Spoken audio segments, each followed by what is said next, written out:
Boldwood presents Jailbird, written by Caro and read by Genevieve Swallow. The moral right of the author has been asserted. This performance is owned by Boldwood. Chapter 1. The clank sounded out of place. Alice Jenkins stopped pushing the laundry trolley and lifted her head. She tossed her long reddish-blonde hair out of her face. "Hey, who's there?" She was answered only by the repetitive groaning of the huge industrial washing machines and dryers which lined both sides of the prison laundry. She peered uncertainly into the shadows beyond the giant wire racks which held folded piles of freshly laundered bedding and towels. Down here in the basement, there were no windows, and the overhead strip lighting flickered with a sickly, insipid yellow which failed to illuminate the room properly. Alice had only started her job in the laundry 2 days before. Normally there were other inmates working in here, but this afternoon she was all alone. That was because she'd volunteered to do some overtime, explaining to the laundry supervisor that she wanted to earn a little extra cash for her canteen account. She hadn't been in prison for very long, just a few weeks. She'd been sent down for benefit fraud, not a major crime, but enough to land her inside for 1 year and 3 months. But she seemed to be getting the hang of things, like managing to get this job in the laundry. There was still plenty of stuff that she was unfamiliar with, though, so she wasn't totally relaxed by any means. In fact, she'd found that this place could suddenly put you on edge when you were least expecting it. Like now, for example. She glanced around nervously. "Hey, stop messing about," she said. Maybe some of the other inmates, her laundry colleagues, were playing a practical joke on her. She hoped so. Because if it wasn't them, then maybe it was one of the dangerous-looking cliques she'd seen around the prison. Maybe they'd taken a dislike to her for some reason. Maybe they had it in for her. "Ha ha! Try and creep up on Ali. Yeah, that's hilarious. You can come out now." She tried to sound breezy, but her nerves betrayed her, her voice instead coming out reedy and uneven. There was no answer, just the incessant rumbling of the machinery. Her knuckles turned white as she tightened her grip on the handle of the trolley and squinted into the dim recesses of the cavernous laundry. A burst of excess steam hissed from a nearby pipe. She jumped and gasped, her heart thumping in her chest. Her mind raced to think what had made the clanking sound. It might be a rat. The prison did have a rodent problem.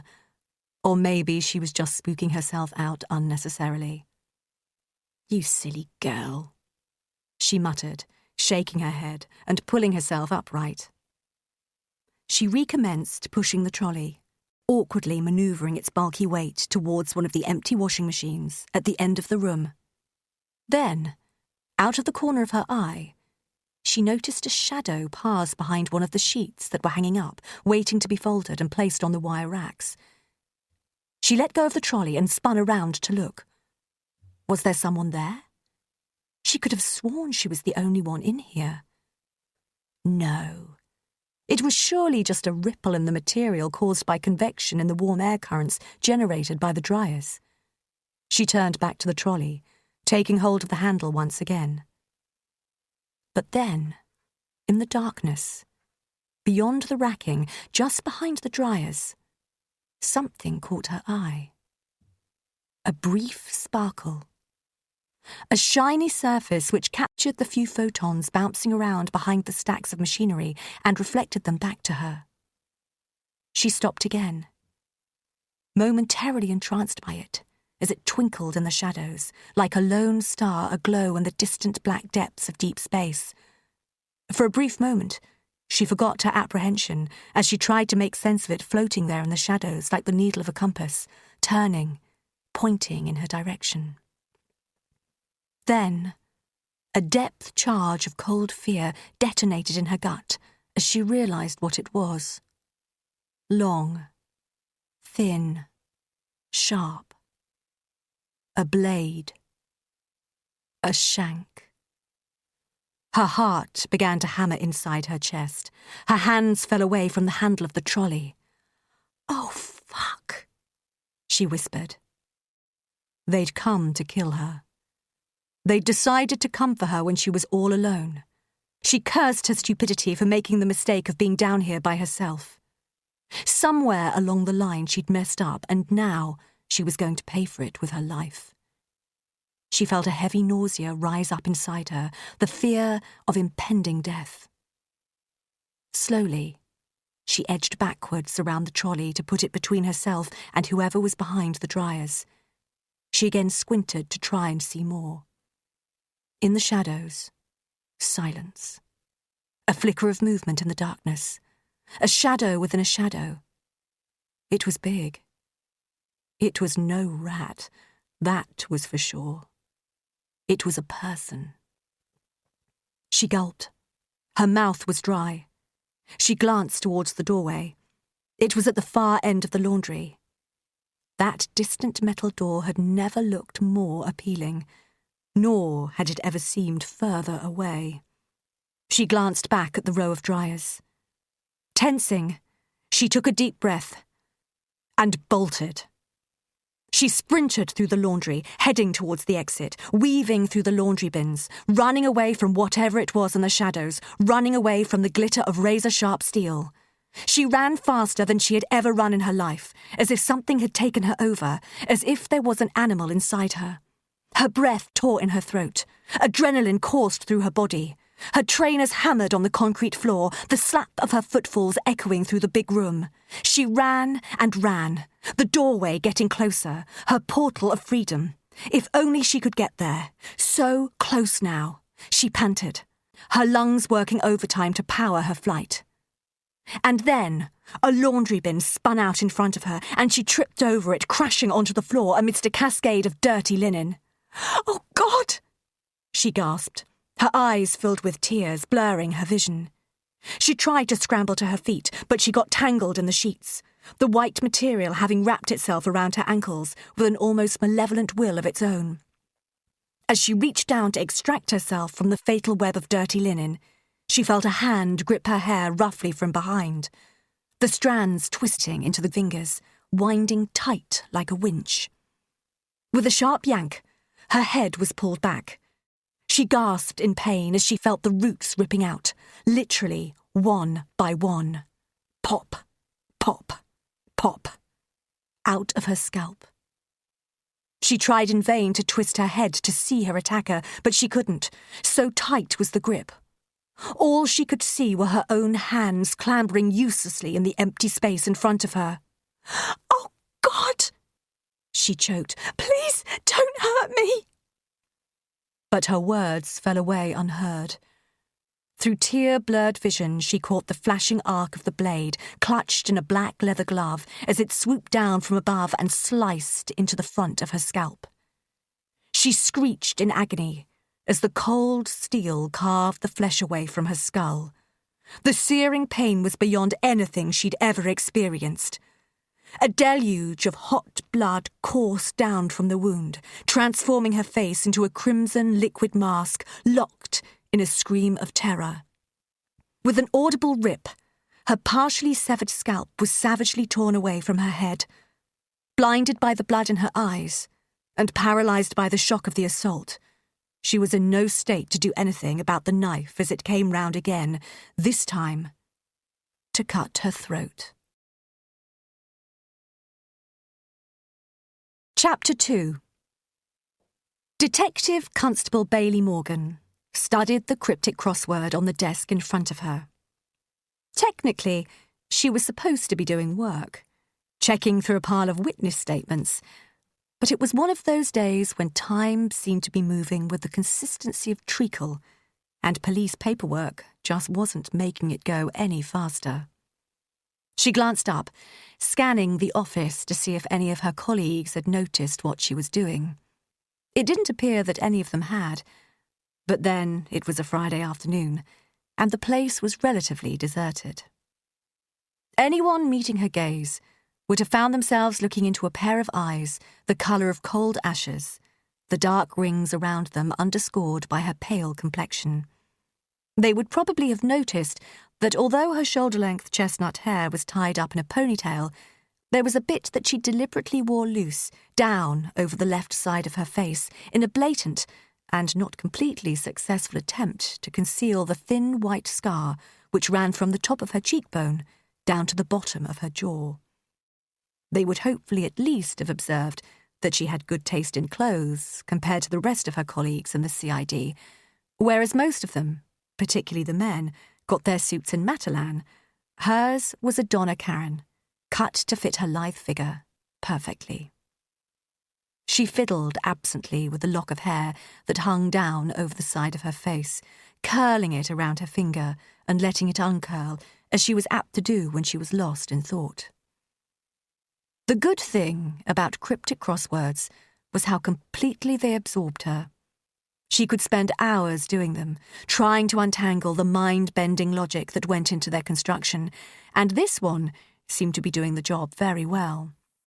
According to the clock on the wall, there were now just 25 minutes to go until she could officially knock off for the weekend and begin to concentrate on getting psyched up for the jiu-jitsu grading she was due to participate in the next day. If she passed, she'd move from green belt up to purple. For some people, moving up the belts was all about status. But for her, the important thing was that it meant that she got to learn progressively more advanced and deadly ways of defending herself. She curled her hair around her fingers and let it uncurl. She stared down at the cryptic crossword. There was one more word to fill in which she couldn't get. 12 across. Blank, blank, blank, E. The clue was, ceremony sounds correct. What the hell could it be? Thinking laterally, it occurred to her that the hint probably lay in the word sounds. A word for ceremony that sounded like the word for correct. It was on the tip of her tongue. Her phone rang loud in the quiet office. She jumped. Her first thought was that it was her father. On Sundays, she was supposed to have lunch with her parents, but earlier that week she'd had a big blowout with her dad, and those plans had fallen through. His phone call would either be an attempt to make up or an attempt to force home some point he'd made in their argument. She hoped it was the former rather than the latter. Her parents lived in Bromley, not too far from where she lived in Crystal Palace, and she visited them on a fairly frequent basis. They were both in their 60s, and prior to retiring, her dad had worked for the local council as a health and safety inspector, and her mum had been a teacher. She had always been closer to her father than to her mother, who was growing worryingly peculiar with age. However, her father was consumed with a very particular obsession, one that he and Bailey often argued about, to the point where they would sometimes end up not speaking to each other for weeks on end. She sighed and braced herself as she fished her phone out of her bag. She looked at the number flashing on the screen. It wasn't her dad. An anxious tightness gripped her. She recognized the number immediately, even though she had deleted that person's contact details from her phone. It was her ex-boss, Detective Superintendent Frank Grinham. It had been almost 6 months since she'd last heard from him. Why was he calling her now, out of the blue? She looked at the phone flashing, hesitating for a few moments, and then she answered it. "Hello, Frank," she said. "Hello, Bailey." An uncomfortable pause. "What can I do for you?" she asked stiffly. "There's something important I need to talk to you about." "Go on." "I can't discuss it over the phone. Let's meet in person. Are you free tomorrow afternoon?" There was something about his tone that put the wind up her, something ominous, yet also compelling. She opened her mouth to explain that she had a jiu-jitsu grading to go to tomorrow afternoon, but instead the words that came out were, "Sure, I guess." "There's a pub called the Pig and Whistle just round the corner from my office. Know it?" "Yeah, I remember." 3:30? "See you there." She hung up. Frank's phone call had been almost as cryptic as the crossword in front of her. But his enigmatic air didn't come as a complete surprise. After all, he was responsible for running undercover operations, and secrecy was his stock in trade. She'd worked undercover for him on a variety of jobs over a 2-year period, which had ended abruptly 6 months ago when she'd quit that line of work. Working undercover had never been something she'd been intending to do when she'd joined the police 7 years previously at the age of 22. In fact, she'd barely been aware that that kind of thing even went on. She'd started as a uniformed constable, doing the standard training at Hendon, followed by 18 months on the beat. At the first opportunity, she transferred to the CID to work as a detective, eager to take a more proactive approach to catching criminals. And it was whilst she was there that she'd first become aware of Frank's operation. Undercover work was where the danger and the kudos lay, and that was where she'd found her calling, running considerable risks on behalf of the law with the exhilarating feeling that she was really making a difference. It had been great, until it hadn't been great. And so she'd left, never to look back. That was why she'd deleted Frank's details from her phone. That was why she was sitting here in this office counting down the minutes until the end of the day. But if she was so keen to put all that behind her, then why had she agreed to meet him? She knew his call could only mean one thing, that he needed her help. But whether she was ready to give it was another matter entirely. She curled the lock of hair around her fingers and let it slowly uncurl. She stared at the cryptic crossword.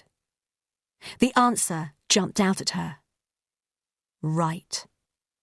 The answer was right. Chapter 3. If she had a bad feeling about the meeting, Frank's choice of venue only increased her misgivings. Although she'd walked past it many a time, she'd never actually been inside the Pig and Whistle. It just wasn't her kind of place. It was a huge, brightly lit sports pub with shiny fittings and a big TV screen on every wall, blaring out the football highlights. She'd have much rather been in a dojo right now doing her jiu-jitsu grading, but she'd cancelled that to be here, and it was too late to change her mind about it now. She stood inside the doorway for a few moments and scanned the room from under the brim of her baseball cap, taking in the old men sitting by themselves staring vacantly at the football on the TV screens. She found the scene depressing and wondered why he'd chosen this pub when there were nicer and quieter places situated just as close to his office as this one. Outwardly, it would have been hard to guess that she was a police detective, for she was just dressed casually in jeans and a suede fringed cowboy jacket, her long brown hair tucked up under her cap, apart from the bit hanging down over the left side of her face. The pub wasn't particularly busy, and it didn't take her long to spot Frank sitting at a table in the far corner, his back to the wall, nursing a pint of lager. In his late 40s, he had cropped red hair turning to grey, and the kind of pasty countenance that made him look ill even when he wasn't. With his grey suit and black Oxfords, he could have passed for some kind of sales rep sinking a pint after a business meeting in town. For him, Saturday was a work day, no different to any other. It was the nature of the work he did, and she knew just how committed he was to it. He'd already noticed her and was watching her with a thin smile on his face, dashing any notion she might have had of turning around and leaving. She walked over to his table. He stood up, and they engaged in a perfunctory and slightly awkward embrace. She put her bag down and sat in the chair opposite him. His smile, just as she remembered, was purely a permutation of the muscles around his mouth. It didn't extend upwards to the rest of his face. His pale blue eyes were as ever dead, watery, and penetrating. Vodka and blackcurrant, he said. You've got a good memory. It's only been 6 months. She watched him as he went to the bar to get her a drink, his profile illuminated by the blue light of the TV screens. Although his cold-fish demeanour could put a lot of people off, she felt a measure of affection for him as her former mentor. She'd learnt a lot from him, not least that you often had to think like an outlaw in order to catch one. He came back from the bar and placed the drink down in front of her. How's the job? He asked. Fine, she said, working towards my sergeant's exams. You've got rings under your eyes. I don't sleep so well these days. I hear warm milk before bed is good for you. I've tried everything. He nodded slowly and looked away. They filled up the minutes with small talk, him asking her questions, but seemingly only half interested in her responses, his eyes flickering around the pub all the while. She waited until they reached a natural pause in the conversation and raised her eyebrows at him expectantly. You were never one for casual chit-chat, Frank, so let's get to the point. He nodded slowly. I have some bad news for you. I thought it better to tell you in person. I knew there was something wrong. Alice is dead. A dagger of shock knifed through her. Alice Sims? I know you two were quite close. She blinked and nodded stiffly. She felt like she'd been punched in the stomach. An unsolicited flood of memories and emotions threatened to overwhelm her. She bit them back. She didn't want to appear weak in front of Frank. She didn't want to break down in public, and certainly not in a place like this. Taking a deep breath, she steadied herself. We did undercover training together, and you know how tough that is. We became really good mates. I'm sorry to be the one who had to break it to you. You could have chosen a slightly nicer place to do it in. He shrugged apologetically. Alice had been one of Bailey's closest friends when she had been working undercover. The bond they had forged whilst operating in such a challenging environment had been particularly strong. They'd first met on the undercover training course, and their friendship had rapidly grown beyond work to the point where they'd ended up sharing a flat together, an arrangement that had ceased when Bailey had quit that line of work. To hear that Alice was now dead left Bailey stunned. What happened? She whispered. She was murdered last week, in the line of duty. Doing what, exactly? He glanced around. The TV screens blared. They were showing a replay of a penalty, the ball hitting the back of the net again and again from various angles. No one appeared to be paying the slightest bit of interest in them. She realised now that Frank had chosen this pub because it was big enough and noisy enough for them to chat without anyone overhearing. He turned back to face her and lowered his voice slightly. She was working undercover in a women's prison. She was going under the name of Alice Jenkins. Bailey raised her eyebrows in surprise. A prison? I've worked in some pretty dicey places, but never anything quite like that. Which one was she in? HMP Foxbrook. Know it? She nodded. I've driven past it a few times. Big old Victorian place, public sector. It's pretty grim looking, like something out of Dickens. She'd gone undercover there to investigate a drugs ring. It's a very lucrative business, selling drugs in prison. It's a captive market, quite literally. Someone found out she was a cop. The very prospect of it filled her with horror. She could envisage all too clearly the reaction of a mob of prisoners suddenly discovering a copper in their midst. She was deep cover. Not even the prison authorities knew she was a police officer, and they still don't. And we want to keep it that way for the time being. So what happened? We don't know. But it's quite possible her cover got blown somehow. Maybe she slipped up in some way. But it's proving very hard to get to the bottom of it. The inmates are being extremely uncooperative, not surprisingly, and the staff aren't much better. Forensics? He shook his head. Nothing of any specific value. And in the context of a closed environment like a prison, there's too much cross-contamination for DNA analysis to be reliable. Bailey shook her head. I can't believe it. Alice was good. She was always top of the class. I'm really surprised that something like this happened to her. It seems she underestimated what she was up against. It was pretty brutal what they did to her. Her body was found in the prison laundry. She'd had her throat cut. He hesitated for a moment. And she'd been scalped. Bailey sat there, numbly absorbing what he was telling her. She finished her drink and placed the glass back on the table.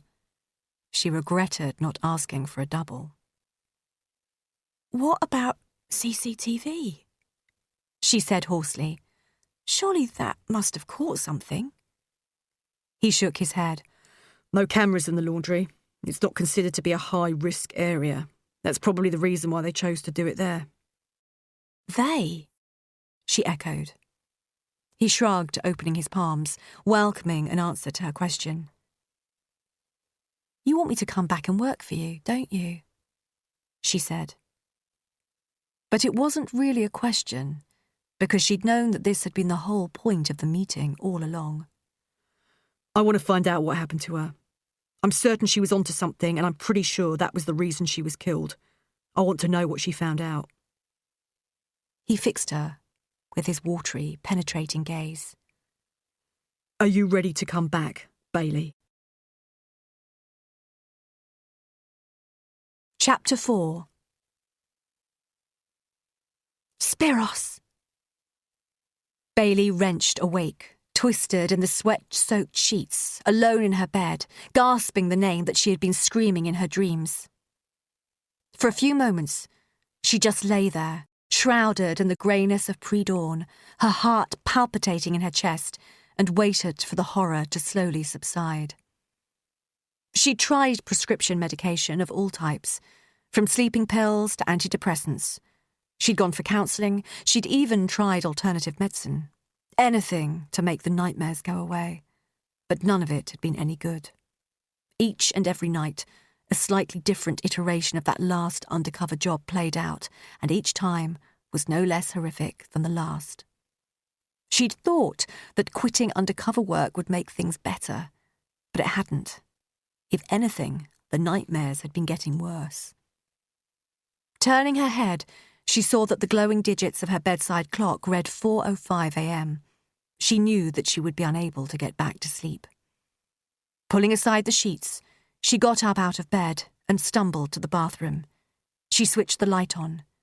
Blinking in the harsh, unflattering glare, she looked at herself in the mirror of the bathroom cabinet. Jesus, she looked like shit. Like some kind of zombie. Her skin was grey.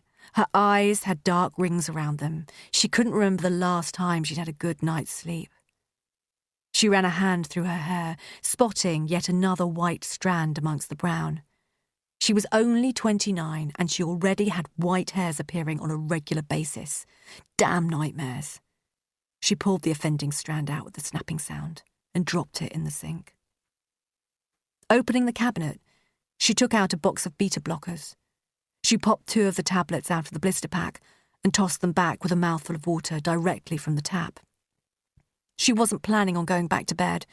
No point lying in the darkness, ruminating over things. She decided to go into the living room to watch whatever crap was showing on TV at this time in the morning, anything to distract her from the bad dreams, the stupider and more mundane, the better.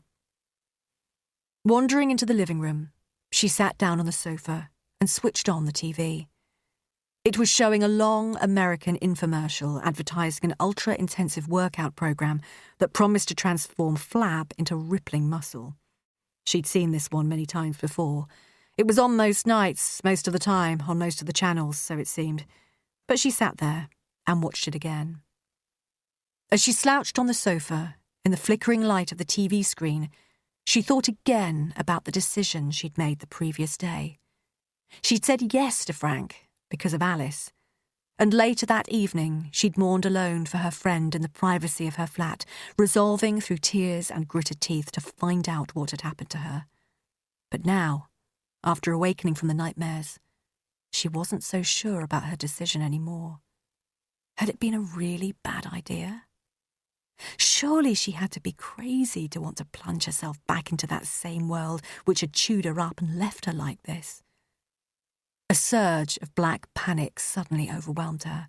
It had been the wrong decision. She couldn't do it. She picked her mobile phone up off the coffee table. The small screen glowed as she activated it. She dialed Frank Grinham's number. It began to ring. Bring. Bring. Bring. She ended the call before he could answer. Switching off her phone, she tossed it aside, angry at her brief lapse in resolve. She realised now that her mistake had been quitting undercover work in the first place. It had left her too much time on her hands to think about stuff. And some things, it was just better not to dwell on. Chapter 5. Considering that it was the nerve centre for some very delicate and high-stakes undercover operations, the office came across as kind of pokey and a bit disorganised, with messy stacks of papers lying everywhere on the desks next to the computers. However, despite the apparent disorder, Bailey knew that there was a system of sorts in place. "It's been a while since you've been here," said Frank over his shoulder as he led her through the desks towards one of the side rooms. It was true. Previously, when she'd been working undercover, she'd seldom needed to come to headquarters, apart from the occasional briefing for the bigger or more sensitive jobs. More often, a job would just come through directly on the mobile phone she'd been issued with especially for that purpose, and she'd take it directly from there. Numerous black filing cabinets lined the sides of the rooms, containing files going back years relating to past cases. Notice boards on the walls were adorned with mugshots linked together by lines tracing the connections between the various individuals within criminal organisations who were the subject of ongoing operations. There were several maps of the UK, including a big one of London, which were dotted with a plethora of coloured pins. All in all, it wasn't as slick or as high-tech in appearance as people might have expected. But then, at the end of the day, undercover work was primarily about human beings rather than technology. She followed Frank through the office into a side room that contained little more than a table and 2 chairs. Through the window, she could see that it had started drizzling outside, the London skyline receding into a grey, foggy murk. He closed the door. They both sat down, and he scrutinised her in silence for a few moments. "I got a missed call from you the other night. Is everything okay?" "Everything's fine." He didn't need to know about the nightmares. "Are you sure you're up to it? You know, I didn't actually check the records to see if you've been signed off as psychologically fit to return to undercover work." The shrinks all said I was fine. But she hadn't told them the half of it. She just hadn't been able to bring herself to. He smiled and nodded slowly. "You miss the rush, don't you? There's nothing quite like it." She knew he spoke from bountiful experience. Frank had worked in undercover roles on countless operations over the years before eventually taking over the reins. He had an ex-wife and a kid he never saw, who were casualties of his relentless dedication to the job, and to that end, Bailey knew firsthand what a hard taskmaster he could be. He was right, though. She did miss the rush of working undercover. It made her feel alive like nothing else, especially when normal life made her feel as if she was dying inside. But the buzz wasn't the only reason she was here. Not by a long stretch. Alice was the main reason. "So what's the deal?" she said. The smile faded. He cleared his throat. "As you may already be aware, drugs in prison are a major social issue and a political hot topic. They're worth up to 4 times their street value inside, and it's estimated that the drugs trade in the UK prison system is worth around £100 million a year." "Big business," she murmured. "We've been aware of the problem at HMP Foxbrook for a while now, and this operation forms part of the government's overall initiative to clamp down on drug use and drug dealing within the wider prison system." "So just how big is the problem at HMP Foxbrook?" she asked. "Well, we know that drugs get into the prison through all kinds of means. Visitors smuggle stuff in, corrupt staff smuggle stuff in. Stuff gets chucked over the wall, stuff gets hidden in packages posted to prisoners. Stuff gets flown in by drone, but that's all small fry. What we're concerned about here are much larger quantities. We suspect the existence of an organised drug smuggling and distribution ring who are working at scale." "Where's the budget for this operation coming from?" "The operation is being funded by the Metropolitan Police, more specifically the Basic Command Unit, which covers the borough that the prison lies in. Drugs detectives from that BCU will be overseeing the operation, and they're also in charge of the budget. They're the ones I'll be reporting back to with any intelligence that you gather." the Metropolitan Police was divided up into a number of basic command units, or BCUs, each assigned to a specific geographical area of London. So basically, the whole thing's being run by the local drug squad, said Bailey. That's more or less correct, Frank agreed. They want you to uncover how the drugs are entering the prison, and they want to identify the key players involved. Once we've nailed the perpetrators, we should be able to find out who on the outside is behind the supply of drugs to the prison. We think that a major organised crime group is responsible. When we reach that point, the NCA will probably want to step in, so they're very interested in the outcome of this operation. The National Crime Agency, or NCA, were responsible for tackling organised crime on a variety of fronts, but they only dealt with really large and significant cases, underlining to Bailey that this operation could potentially lead into a major investigation. And Alice? I want to make it clear right now, Bailey, that your priority is uncovering the drugs ring. Alice's murder is being investigated by the police separately. Do you understand? He fixed her with a stern look and a raised eyebrow. Sure, she said. The drugs ring is the priority, but I do also intend to find out who killed Alice. Well, as I was saying before in the pub, I think her murder was probably connected to her investigation of the drugs ring. So unlocking the identity of her killer is likely to be a key element in cracking this case and securing some serious convictions. And finding out who did it will probably form an integral part of your investigation anyhow. I figured as much. She must have been onto something serious. In case you're not already aware, all murders in custody have to be investigated by the police, the prison and probation ombudsman, the employer and the coroner. But, like I mentioned before, not a great deal of progress has been made in terms of finding out who killed her. But that's where you, in your undercover role, might be able to shed some light on matters. However, the murder investigation team who are currently investigating her death will not be made aware that you were a police officer, and you will not make direct contact with them in any way. Everything goes through me. Do you understand? That suits me just fine. So, when do I start? The budget's been signed off, so you can start right away. We can get you in there almost immediately. I've already obtained the authorisation from your CID detective sergeant to get you released. He paused. How's this Thursday? The 16th of May. Can you be ready by then? It was only 3 days away. Quite often in the past, undercover jobs would come up at short notice, and Bailey had become used to rapidly dropping everything in order to accommodate them. Working undercover wasn't a permanent job, and it never had been. Whenever she'd gone on an undercover operation, her regular casework had merely been put on hold until she had finished, or had been redistributed to others to do. A thought suddenly crossed her mind. When's Alice's funeral? I don't know at the moment. They've done the autopsy, but her body hasn't been released to the funeral home yet. There's got to be an inquest at some point, and that always holds things up. She sighed. OK, well, I guess this Thursday's fine then, she said. No point in delaying things. That's what I like to hear, he said. You know, you'll probably make a decent bit of overtime from this job. I'm not doing it for the money. Do you have a cover story you can use? She nodded. She knew the drill. Her cover story was her responsibility. Quite often there was never any need to resort to it, as a lot of people just weren't that concerned with hearing about your life. But then other times, when infiltrating a criminal organisation, you encountered those who wanted to know every conceivable detail about you. So it was always best to have a solid background explanation to hand. What about my exit from the prison when the operation's over? She asked. We'll find a reason to have you transferred to another prison, so it will seem realistic when you suddenly have to leave.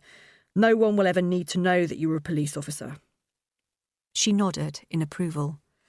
We've done our best to keep it out of the news that Alice was an undercover police officer, he said. To all intents and purposes, she was just an inmate who got murdered. That's not to say that someone, somewhere in the prison, might have been aware of her true identity, which could be the reason she got killed. Either way, this time, we don't want to take any chances. So to keep security really tight, I'll be working directly as your handler. No one in the prison, not even the governor, will know who you are. We can't risk any kind of leak, especially considering that you'll have no backup whatsoever. Part of what she liked about undercover work was not having someone looking over your shoulder, telling you what to do all the time. She liked the freedom of working on her own. Conversely, it meant that there was often no one to fall back on if things took a turn for the worst. You had to rely on your initiative and be able to think on your feet, And that could be scary, but it could also be exhilarating. "How will I contact you?" she asked. "I'll give you a number that you can call me on. It'll be routed through to the switchboard here. Once you get through to Rita, she'll put you through to me." In a soundproofed room off to one side of the office was the switchboard, operated by a civilian police worker called Rita. A former flight attendant from Essex, who was now in her early 50s, she sounded like a generic secretary with her nasal, sing-song voice and her brisk, efficient tone. But her role was crucial, for the switchboard was the primary point of contact for all the different undercover police officers who were operating at any given time. When a call came through, Rita would answer with the name for whatever false company or organisation had been set up to provide a cover for that particular officer. Is that how it worked with Alice? That's how it was supposed to work with Alice. But being Alice, she managed to get hold of a mobile phone, even though they're illegal inside. That doesn't surprise me. She was always very resourceful. She would use it to call and text me with updates. We recovered it along with her body. She must have been pretty panicky if she didn't even have time to use it to call me for help. We downloaded all the data from it, but there was nothing on there of much help. I'll see if I can get hold of one once I'm in there. Frank shook his head. I don't want you doing that, especially in light of what's happened to her. If the phone is stolen or confiscated, the information on it, the sent texts and numbers called, could compromise your security. So no mobile phones. Got that? Sure. You'll call me via the public phones in the prison. We'll set up a fake law firm to take your calls, so it will seem like you're phoning a solicitor. It'll provide an element of plausibility, and it'll also make it easier to clear the number with the prison as they have to approve all telephone numbers. Crucially, it also means that they're not allowed to listen in on the calls like they can with normal numbers. We want to maintain maximum secrecy. He paused and tilted his head. I'll also come in and visit you from time to time, he said. Just so you don't get too lonely. As my lawyer? He shook his head. It'd be too risky for me to pretend to be a lawyer in case I bumped into a real one in the waiting room. He'd soon clock that I was a fake. No, it will look better if I'm a family member, like your brother or something. You don't look anything like me. Your nose is too big for one thing. He snorted at her response. I'll be your half-brother. Same father, different mothers. That can explain the age difference as well. Am I expected to wear a wire? He shook his head. It'd be too difficult getting it into the prison, and then you'd have to conceal it from your cellmate and also from the guards. There's too much risk that it could get found. That's a relief. I never like wearing those things anyway. Your role, therefore, will be primarily to gather intelligence and to inform us about anything that might be going down. You'll be our eyes and ears on the inside. And presumably at the critical point, you'll swoop in and make arrests. That's right. So what kind of intel had Alice gathered so far? Do I have anything to go on? He grimaced and shook his head.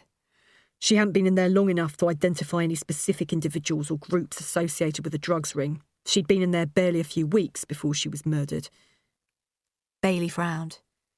Yet you said you thought that she was onto something big, and that's why she might have been murdered. I can only think that she found something out very suddenly and was murdered before she had the chance to properly tell me about it. The last communication I had with her was a text message in which she refers to the source of the drugs. She says it's well concealed or not immediately obvious at any rate. Can I see it? He took out his own mobile and tapped on the screen a few times. He pushed it across the table to her.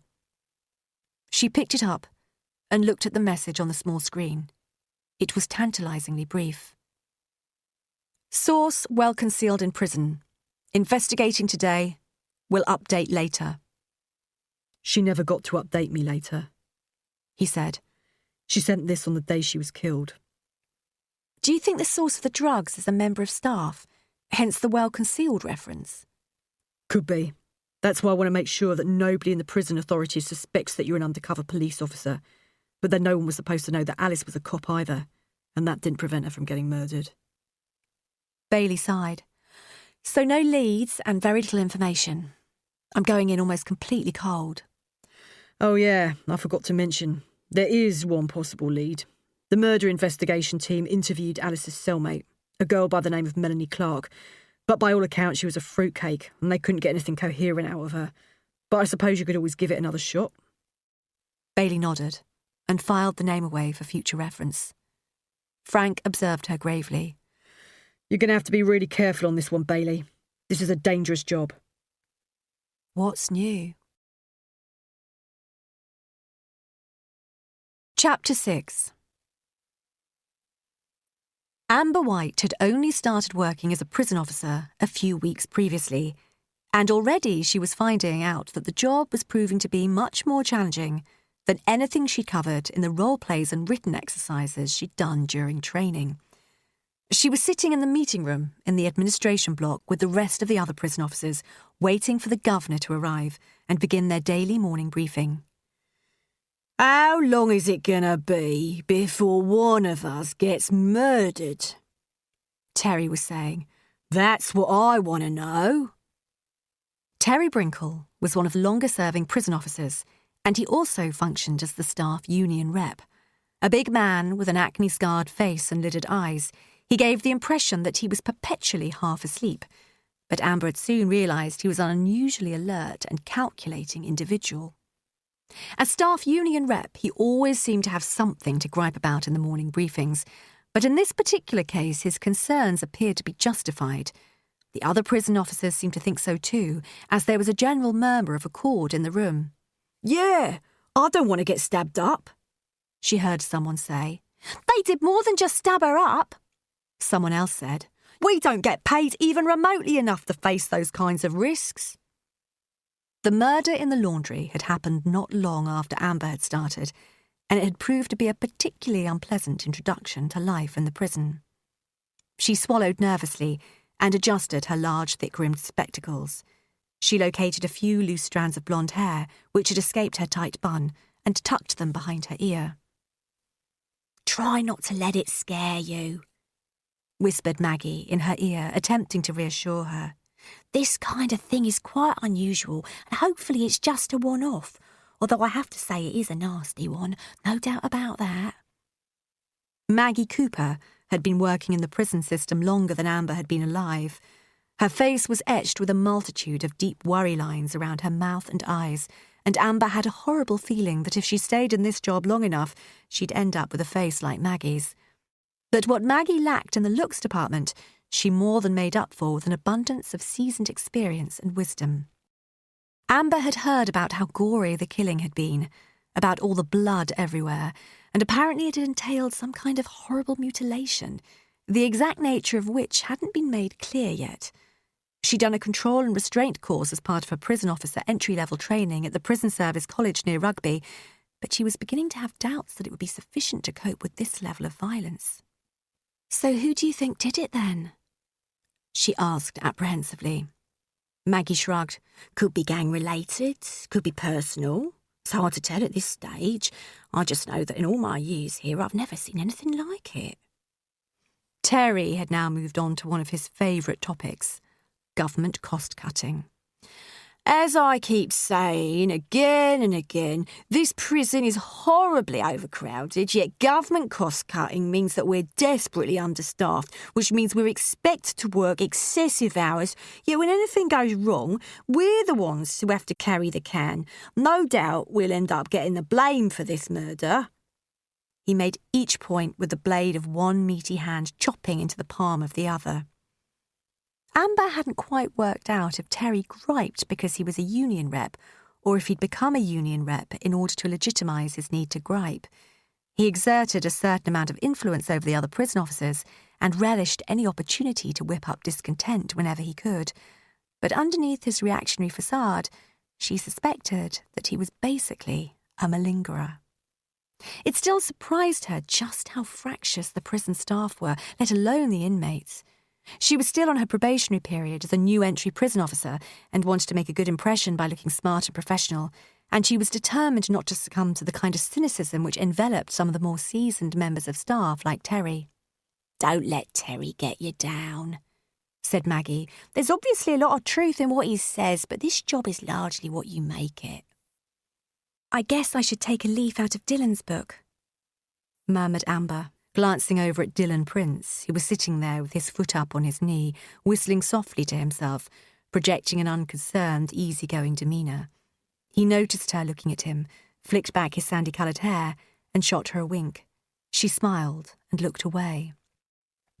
One of the other things that had surprised Amber as a newcomer was the relatively high proportion of male staff here, more than she would have expected in a women's prison. Probably just under half of the staff were men, and that included the governor. As soon as he entered the room, the conversation subsided into a resentful silence, and Dylan's whistling petered out. The governor was a large man in his mid-50s who, unlike them, was dressed in a suit rather than a uniform. He stood there in front of them and fiddled with his cuffs, confronted with a tone of sullen obedience. He might be their superior, but he wasn't one of them, and never would be. He cleared his throat, his jowls shaking slightly, and spoke in his well-modulated home counties accent, looking at them uneasily, not wanting to meet their eyes. Today you are going to carry out a full prison cell search in relation to the recent, murder. A murmur of dissatisfaction rippled through the room. A full prison cell search would take a whole day to complete. It would mean no end of aggro from the inmates. All their contraband would be found. A full prison search was usually not announced in advance. This was so that the inmates didn't have time to hide or get rid of anything incriminating. It also ensured that any guards with loose tongues wouldn't let on about it, for in her short time here, Amber had quickly come to realise that gossip formed an intrinsic part of life in the prison, both for the staff and for the inmates. Normally, the deputy governor would have handled the logistics of a prison search, but she'd recently gone on maternity leave, and apparently they'd had problems finding an interim replacement.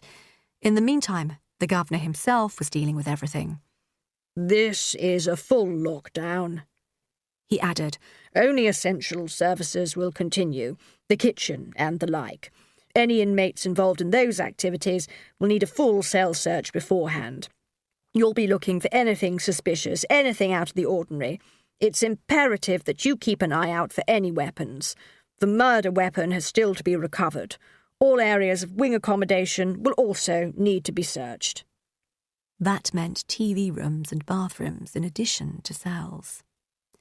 This should have been done last week, whispered Maggie. Probably too late to find anything by now. They're closing the stable door after the horses bolted.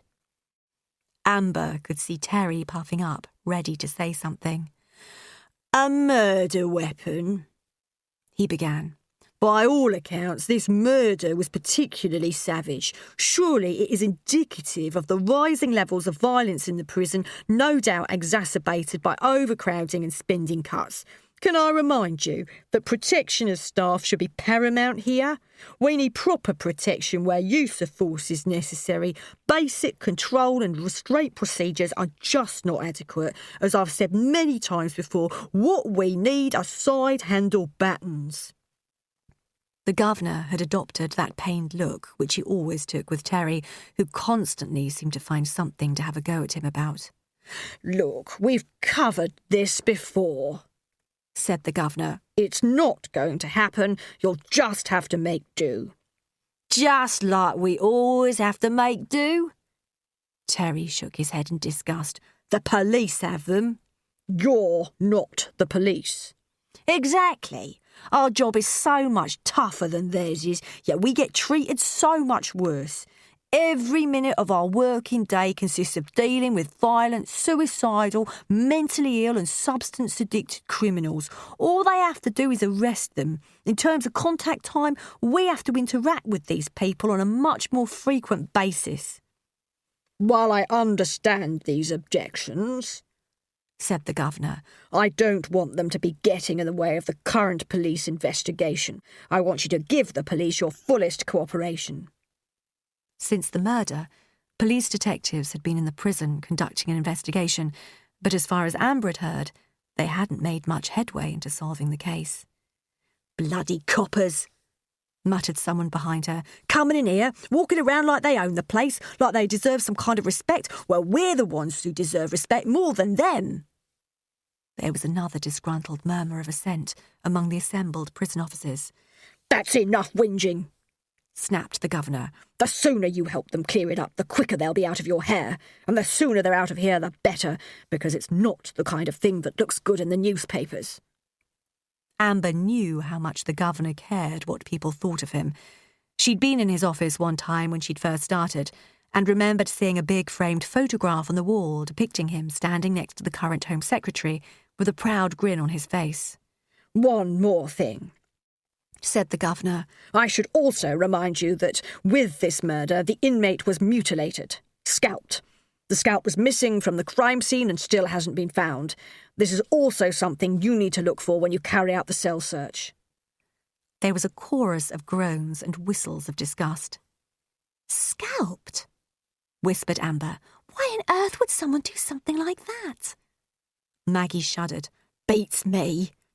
Let me get this straight," said Terry. "We're looking for a human body part?"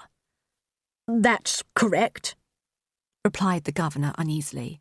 "It's not part of our job remit to be looking for human body parts," huffed Terry. "There are hygiene issues for one thing. We haven't received adequate training to deal with this kind of situation. We'll see what the union has to say about this." "Just get on with it," snarled the governor, and turned and marched out of the room. Chapter 7. The cell was fitted out in exactly the same way as almost all of the other cells in the prison. 2 metal-framed bunks, a stainless steel sink, a mirror, a toilet, a small table in the corner, and a single barred window seemingly designed to let in only the most miserly amount of light. Sharon Finn lay on her bunk, looking up at the springs of the empty bed above. Her cellmate had been released 2 days earlier. Sharon had had a number of cellmates over the past few years, and she knew she'd probably have quite a few more, as she still had another 3 years to serve. 3 had been released. 2 had been transferred. 1 had escaped, and 1 had died of cancer. She wondered what the next one would be like, and how long they'd be hanging around. Sharon was an addict of sorts, and her addiction had got her into trouble. She wasn't addicted to substances. No, nothing as crude as that. She was addicted to secrets. Other people's secrets. And that was why she had been locked up. In her mind, she hadn't committed a crime. In her mind, an injustice had been done by locking her up in here. Sure, someone had ended up killing himself as a result of her actions, but that had been his decision. He shouldn't have got himself into that kind of situation in the first place. She'd merely discovered that he'd been having an affair. She'd merely threatened to tell his wife. Everything would have been fine if he'd merely agreed to pay her the money she'd asked for. She hadn't expected him to kill himself. He had implicated her in his suicide note, and that, plus subsequent evidence of their correspondence, had been enough for the court to convict her. Making unwarranted demands with menaces with a view to making a gain, that was how the judge had phrased it. Blackmail. That was the shorter way to describe it. Still, 9 years seemed a bit excessive in her opinion. The fact that her victim had been a High Court judge might have had something to do with her heavy sentence now she thought about it. He'd probably had friends in high places. He'd probably been private school chums with the judge who'd sentenced her.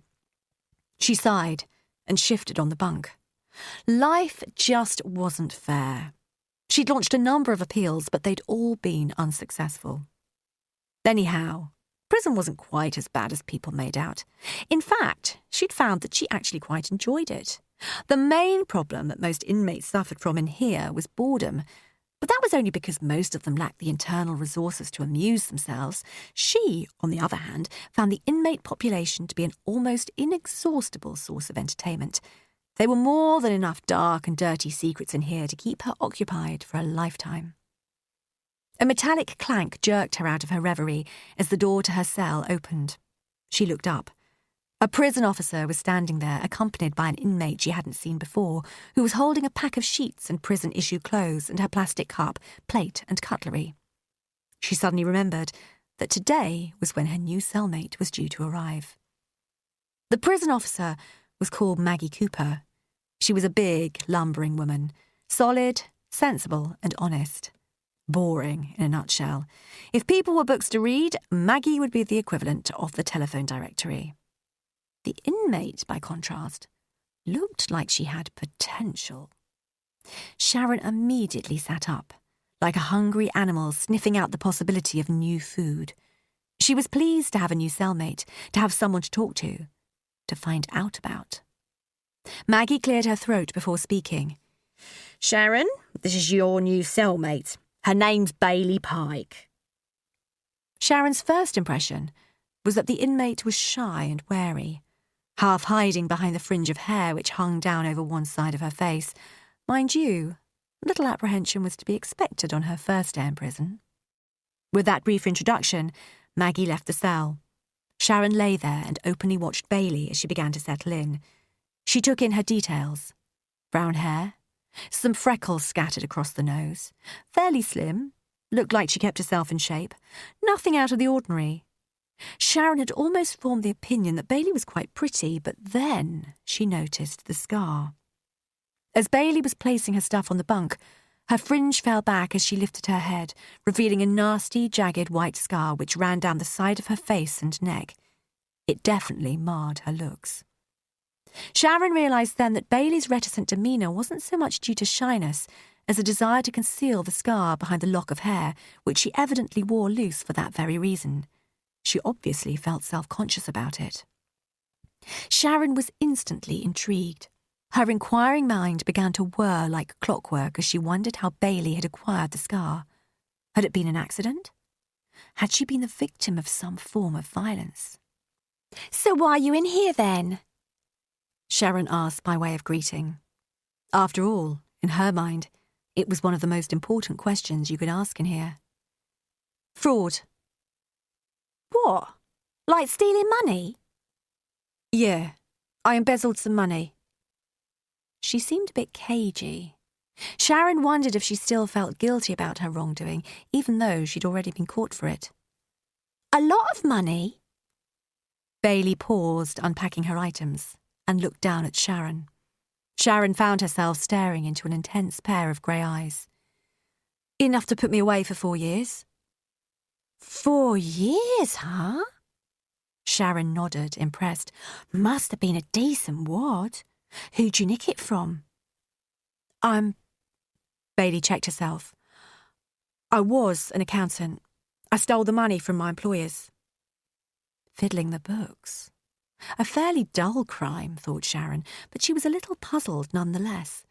The girl didn't quite look how Sharon imagined accountants to be. She didn't look boring enough, and she was certain that she could detect a seam of hardness just beneath the surface, a steel which she wouldn't have expected in a mere accountant. Or maybe she was imagining it. She stared at the scar. It compounded her growing sense that there was more to Bailey than met the eye. How did she get that scar? Sharon would find out sooner or later. Over the course of the long hours spent in the cell together, you found out virtually everything there was to know about your cellmate. And who knew? There might even be something to gain out of it.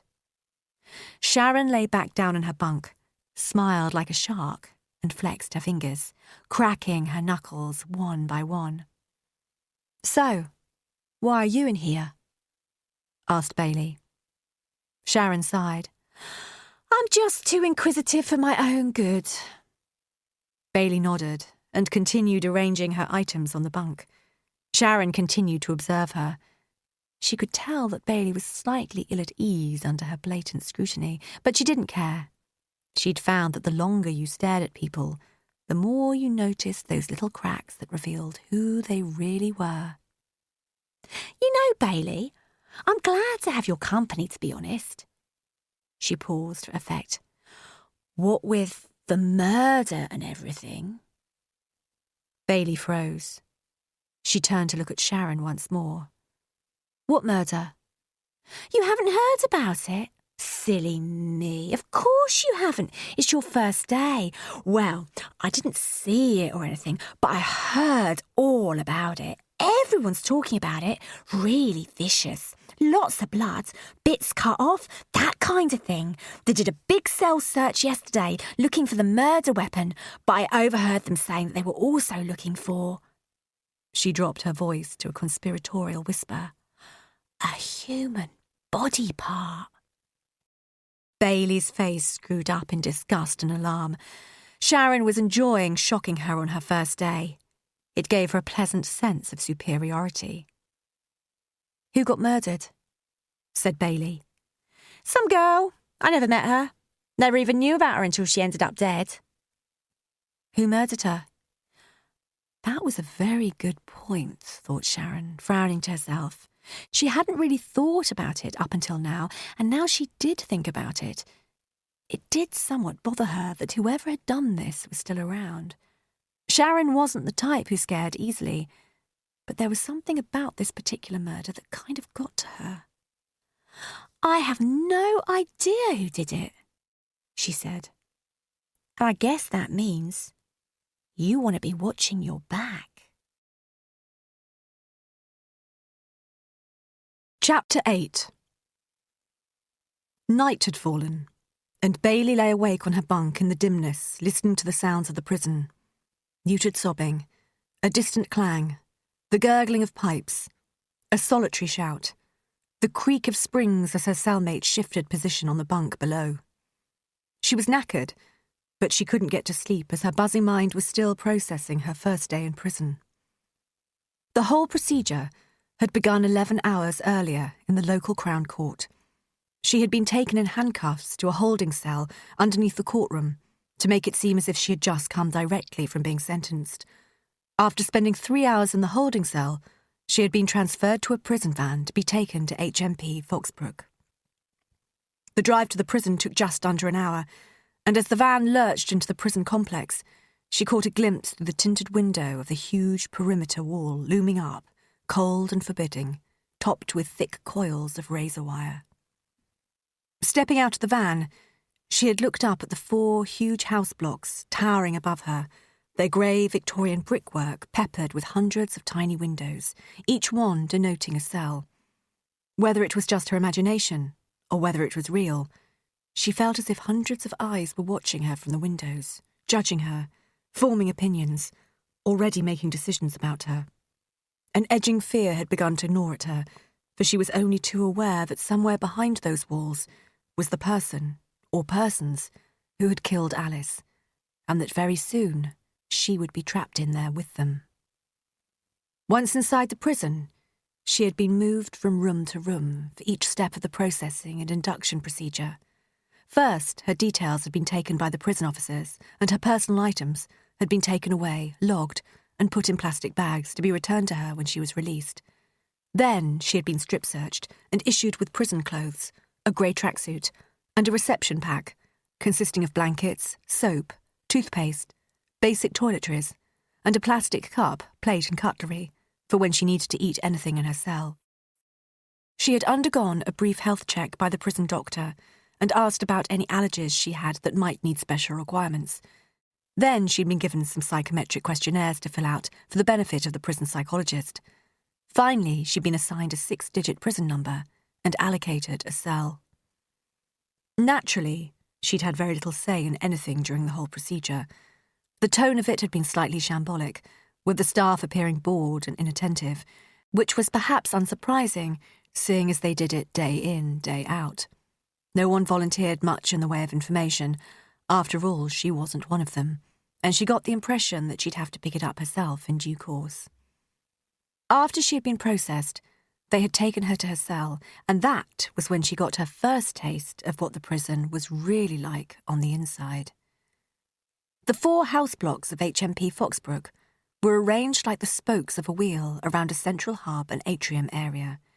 It was the classic panopticon layout, designed by the Victorians for optimal surveillance in an era before the invention of CCTV. They were 5-story galleried wings, the tiers of cells towering up above her, reaching almost to the ceiling high above. The green paint flaking off the ancient brickwork, combined with the feeble daylight filtering through the distant, grimy skylights, gave the place a dingy, claustrophobic feel. The whole place echoed with the noise of chatter, the clump of feet trudging up the flights of cast-iron stairs, and the clank of doors opening and closing, and beyond the disinfectant smell lay the faint whiff of illicit drugs. In the central atrium, Inmates of all ages and ethnic backgrounds, dressed mostly in prison-issue grey tracksuits and trainers, were standing and sitting around in small groups on the plastic benches and tables, which she noticed were bolted to the floor. Accompanied by a female prison officer, she was marched through the atrium and up the metal stairs to her cell, passing the inmates as they lounged on the landings and leant on the banisters, chatting and watching each other, some of them breaking off their conversations to observe her as she walked by. Most of the gazers were flat and impenetrable. Others were curious. Some were downright hostile. As she passed by one group of inmates, she heard one of them mutter something she couldn't quite make out, which got some sniggers in response. She knew it had been directed at her, but she kept her head down and avoided eye contact. She felt that familiar, gut-twisting fear return, that they would somehow see through her and see her for what she actually was, a serving police officer. But despite that, she found herself falling back into her undercover role with an ease she hadn't been expecting, especially considering what had happened on the previous job. And, what was more, on the crest of the fear, she felt that old buzz, the reason she'd started working undercover in the first place. Only now, after her extended absence from this kind of work, did she realise just how much she craved it. As for her cellmate, Sharon, her cover story seemed to have done the trick for the time being. Sharon seemed affable enough, but Bailey didn't trust her 1 inch. She had that familiar animal cunning that so many criminals seem to possess.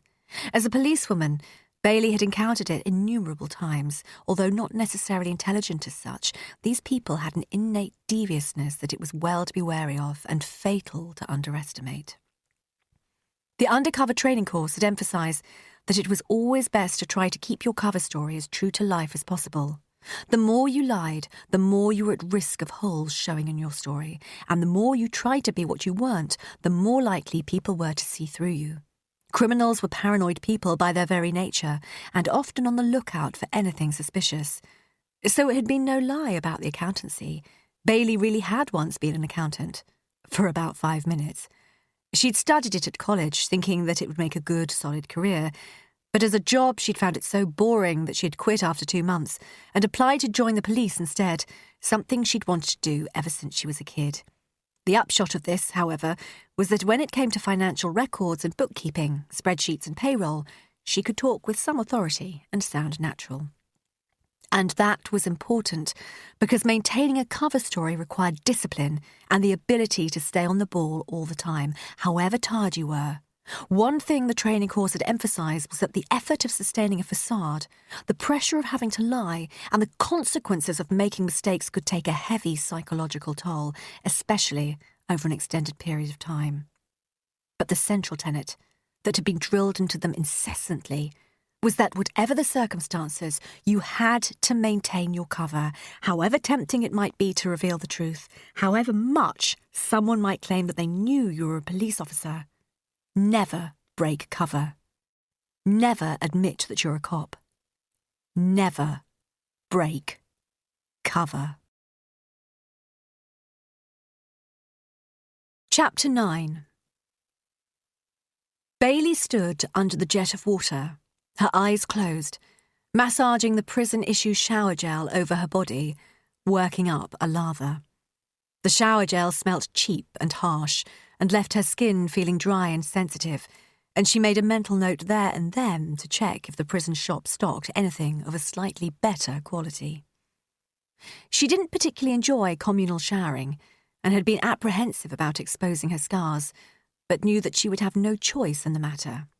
She was self-conscious about them at the best of times, and in here, she didn't quite know what reaction they would elicit. The one down the side of her face was what most people saw, if they noticed it beneath her hair, but that was the least of them, for they stretched in an extensive zigzag lattice down across her breasts, shoulders and back, interspersed here and there with a number of small round burn marks. As it turned out, in the shower she got a few glances of interest and several double takes, though no one had actually said anything. Maybe in an environment like prison, scars weren't such a big deal. If anything, the other inmates had given her a slightly wider berth, and she realised that her disfigurement constituted a useful asset, as it seemed to confer on her an aura of criminal credibility that she wouldn't otherwise have had. Looking around her, she was amazed by the number of tattoos. She'd never seen so many in one place. Some of the artwork was quite impressive, but for the most part, it was pretty tacky, the kind of thing she'd seen on sex workers she'd encountered in the course of upholding the law. Bailey herself had no tattoos. She'd never seen the point in getting one. Once upon a time, if anyone had asked her why, she'd have responded by saying that tattoos were an identifying feature, not necessarily a good thing if you were an undercover police officer. People remembered things like tattoos, and at some point down the line, on a different job, under a different cover, you might bump into someone from a former job who might otherwise not have recognised you were it not for your distinctive tattoo, and who might then realise that you weren't who you claimed to be. But now she had the scars, all of that seemed immaterial, for they were probably even more of an identifying feature than a tattoo. The girl next to her, slim and boyish, ran her hands through her bleached blonde hair, slicking it back, and as she did so, Bailey noticed the track marks running along the insides of her forearms. The ugly puncture wounds dotted along the paths of the veins were clear evidence of intravenous hard drug use, and they looked recent. "What are you looking at?" said the girl, fixing Bailey with a hostile glare. "Oh, nothing," said Bailey, backing off with a placatory smile. Although she was curious to find out more, the shower probably wasn't the best place to start asking questions. She hurriedly finished up, toweled off, and headed back to her cell, reminding herself to pick up some decent shower gel from the prison shop. In the reflection of the small plastic mirror above the sink, she could see Sharon lying on the bunk behind her, engrossed in a Mills and Boon novel. Bailey had just finished drying her hair, and she now started to apply some moisturiser to her face. As she was doing so, she couldn't help but notice the beginnings of crow's feet around her eyes. Age crept up on you, a wrinkle here, a wrinkle there. She thought wistfully of the Clarence eye serum she kept in her bathroom cabinet at home. She couldn't imagine the prison shop stocked it. Despite these small vanities, she had never been a big one for makeup. A bit of lip gloss was the most she'd stretch to if she wanted to do herself up, and, what with the scars, there seemed even less of a point bothering with that kind of thing these days. She noticed Sharon watching her from her bunk. Her cellmate had put her book down and was looking at her curiously. "Have you got a boyfriend?" Sharon asked. Bailey shook her head. "Surely there must be someone." "Yeah, there was, but it didn't work out." "Why not?" Her last boyfriend had been called Mark.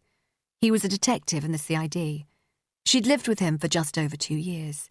He had wanted to settle down, get married, and start a family. He'd seemed more concerned with her biological clock than she was, but she wasn't interested in having children.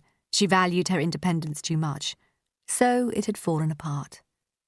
More than that, she feared the quiet oppression of suburbia, a pebble-dashed house, kids, a normal life, a suffocating prison, worse than a real prison. She'd rather be here than there.